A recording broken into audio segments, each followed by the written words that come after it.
బాబా విభూతితో రోగ నివారణ జరుగుతుందా? అందరూ బాబా విభూతిని ధరిస్తూ ఉంటారు. బాబా భక్తులంతా కూడా విభూతిని ధరిస్తూ ఉంటారు. ఒక రకమైనటువంటి భక్తి భావన. బాబా విభూతి ధరిస్తే చాలు సకల ఆపదలు పోతాయి. ఎలాంటి కష్టం నుంచైనా బయటికి రావచ్చు, ఎలాంటి రోగం నుంచైనా నివారణ జరుగుతుంది అనేటువంటి విషయాన్ని భక్తులంతా నమ్ముతారు. అయితే కేవలం శారీరకంగా వచ్చేటువంటి రోగాలే కాదు, మానసిక రోగాల్ని కూడా బాబా తుడిచేస్తాడు అనేటువంటి విషయాలు మనకి బాబా సచ్చరితలో మనకి కనిపిస్తూ ఉన్నాయి. ఇలాంటి సంఘటనలు కూడా అనేకం కనిపిస్తూ ఉన్నాయి.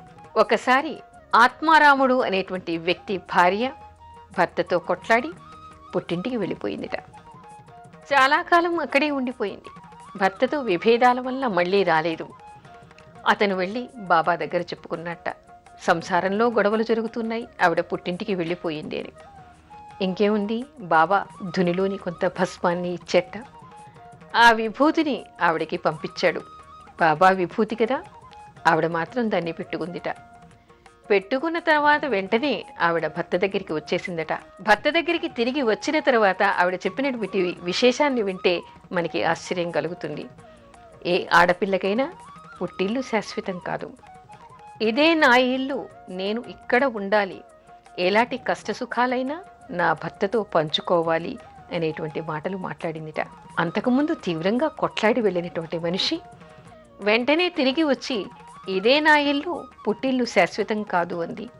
అంటే ఎవరికైనా సరే బాబా విభూతి పెట్టుకుని బాబా మీద భక్తి కలిగి ఉంటే వాళ్ళు ఏ విధంగా నడుచుకోవాలి అనేటువంటి విషయాలు కూడా వాళ్ళకి అవగాహనకి వస్తాయి అని ఇక్కడ మనకి అర్థమవుతోంది.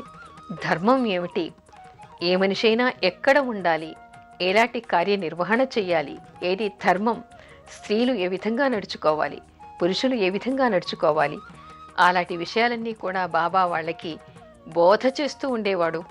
అలాంటి విషయాల్లో వాళ్ళకి అవగాహన పెరుగుతూ ఉండేది. అందుకని అందరూ కూడా విభూతిని ధరిస్తూ ఉండేవాళ్ళు. అంటే ఎవరికి ఎలాంటి సమస్యలు వచ్చినా ఆ సమస్యలు తీరడానికి బాబా మీద భక్తితో ఆ విభూతిని ధరించటం వల్ల వాళ్ళకి ఆ సమస్యలన్నీ కూడా పరిష్కారం అవుతూ ఉండేవిట. ఒకసారి హరిబాబు అనేటువంటి ఒక వ్యక్తి వచ్చేట. కలరా వ్యాధితో బాధపడుతూ ఉన్నాడు. ఏం చెయ్యాలి అని అడిగేట. ఇంకేముంది, బాబా ధునిలోని విభూతి తీసి ఇచ్చేట. ఆ విభూతి పెట్టుకున్నాడు. పెట్టుకోగానే అతనికి ఆ వ్యాధి తగ్గిందిట. ఆ తరువాత ఆ ఊరిలోని ఎంతోమంది కూడా ఈ విభూతిని ధరించారుట. ఇంకేముంది, ఆ ఊరిలో అందరికీ కూడా కలరా వ్యాధి నయమైపోయిందిట. బాబా విభూతి పెట్టుకుంటే చాలు రోగం కూడా నివారణ జరిగేదిట. ఎలాంటి రోగమైనా నివారణ జరుగుతూ ఉండేదిట. హరిబాబు ఫన్సే అనేటువంటి ఒక వ్యక్తి అందరికీ, రోగంతో ఉన్న వాళ్ళందరికీ కూడా ఈ బాబా ఊదిని ఇస్తూ ఉండేవాట. ఊది అంటే విభూతిని ఇస్తూ ఉండేవాడు. ఆ విభూతి వాళ్ళు నీళ్లలో వేసుకుని తాగటం, విభూతిని ధరించటం వల్ల వాళ్లకు ఉండేటువంటి వ్యాధులన్నీ నివారణ అవుతూ ఉండేవిట. అయితే హరిబాబు పక్క గ్రామంలో ఉండేటువంటి అతని మిత్రుడు ఒకసారి అతన్ని పిలిచేట. నిజంగా మీ బాబాకి మహత్యమే ఉన్నట్టయితే నా తమ్ముడికి ఉన్నటువంటి వ్యాధిని నీ ద్వారా తగ్గించాలి. నువ్వు అందరికీ విభూతి ఇచ్చి వ్యాధిని నివారణ చేస్తున్నావుట కదా, మరి బాబా మహాత్ముడైతే నా తమ్ముడి వ్యాధిని కూడా నీ ద్వారా తగ్గించాలి అన్నట్ట. హరిబాబుకు అతని మిత్రుడి తమ్ముడిని చూడగానే చాలా భయం వేసిందిట. ఎందుకంటే అతని జబ్బు చాలా మించిపోయింది. ఆ వ్యక్తి ప్రమాదకరమైనటువంటి పరిస్థితిలో ఉన్నాడు. డాక్టర్లు అతను బ్రతకడం కష్టం అని కూడా చెప్తూ ఉన్నారు. ఏం చెయ్యాలా, ఇప్పుడు సంకటమైనటువంటి పరిస్థితి వచ్చింది, దీని నుంచి బాబా కాపాడాలి అని మనసులో అనుకుని భయపడుతూనే అతనికి సాయి పూజ చెయ్యాలని చెప్పేట. ఆ రాత్రి సాయి భక్తుడైనటువంటి ఆ మిత్రుడి తమ్ముడు అంతటి రోగంలో కూడా శ్రద్ధగా బాబా పూజ చేసేట. రాత్రి ఈ భక్తుడు ఎవరైతే ఉన్నారో, జబ్బుతో ఏ వ్యక్తి అయితే బాధపడుతూ ఉన్నాడో అతనికి కలలో బాబా కనిపించి అతని వ్యాధికి ఏ వైద్యం చేయించుకోవాలి, ఏ ఔషధం తీసుకోవాలి అనేటువంటి విషయాలన్నీ వివరంగా చెప్పాట. ఆ తర్వాత వాటిని పాటించటం వల్ల అతనికి మరణగండం తప్పిందిట, వ్యాధి నివారణ జరిగిందిట. బాబా ఎంతోమందికి ఈ విధంగా కలలో కనిపించి చెప్పడం, కలలో కనిపించి వైద్యం చేయటం, అంతేకాకుండా ఆయన విభూతి ధరించిన వాళ్ళందరికీ కూడా రోగ నివారణ జరుగుతూ ఉండేదిట. అసలు విభూతి అంటే అర్థం ఏమిటి? ఆయన ఏం చెప్పారు? ద్వారకామాయిలో ఉన్నటువంటి ఆ ధునిలో అక్కడికి వచ్చే వాళ్ళందరి పాపాలన్నీ పరిహారం అవుతాయి అని. అది ఒక అగ్నిహోత్రం, అది ఒక హోమగుండం. దాని నుంచి వచ్చేటువంటి విభూతి అత్యంత పవిత్రమైనటువంటిది. దాన్ని బాబా చేతుల మీదుగా ఎవరు స్వీకరిస్తారో వాళ్ళకి ఉండేటువంటి మానసిక శారీరక రోగాలన్నీ కూడా నయమవుతాయి అని చెప్తారు.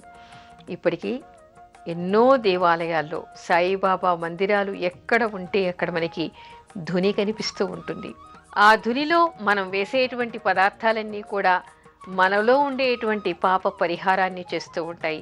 ఆ ధునిలోని విభూతిని మనం ధరించటం వలన మనలో ఉండేటువంటి మానసిక శారీరక రోగాలన్నీ కూడా నివారణ జరుగుతాయి అని చెప్తారు.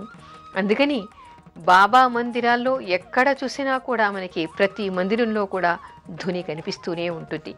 అందుకని బాబా మందిరం దగ్గర ఉన్నటువంటి ధునిని తీసుకుని బాబా పాదాలకి నమస్కరించి ఎవరు ఆ విభూతిని ధరిస్తారో వాళ్ళకు ఉండేటువంటి శారీరక మానసిక వ్యాధులన్నీ నివారణ అవుతాయి. కొన్ని వ్యాధులకి ఇక్కడ మనం ఈ కథలో చూసినట్టుగా బాబావారే స్వయంగా ఎవరి ద్వారా కానీ మనకి కలలో కానీ సంకేతాలు ఇవ్వటము, లేక ఎలా చెయ్యాలి, ఎక్కడికి వెళ్ళాలి అనేటువంటి విషయాలు కూడా వారు చెప్తారని చెప్పేసి మనకి సాయి సచ్చరితలో తెలుస్తోంది.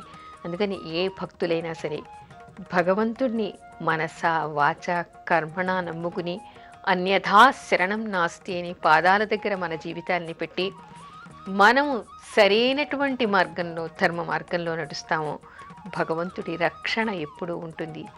ఎలాంటి జబ్బు చేసినా దానికి నివారణ చేసేటువంటి వైద్యుడు మన ముందరే ఉన్నాడు. ఎలాంటి రోగం వచ్చినా దాన్ని తగ్గించడానికి మార్గం చూపించేటువంటి అద్భుత శక్తి మన ముందరే ఉంది. అతనెవరో కాదు, బాబా. అందుకని బాబాను నమ్మితే వాళ్ళకి ఉన్నటువంటి సర్వ రోగాలు పోతాయని చెప్పి తెలుసుకోవాలి.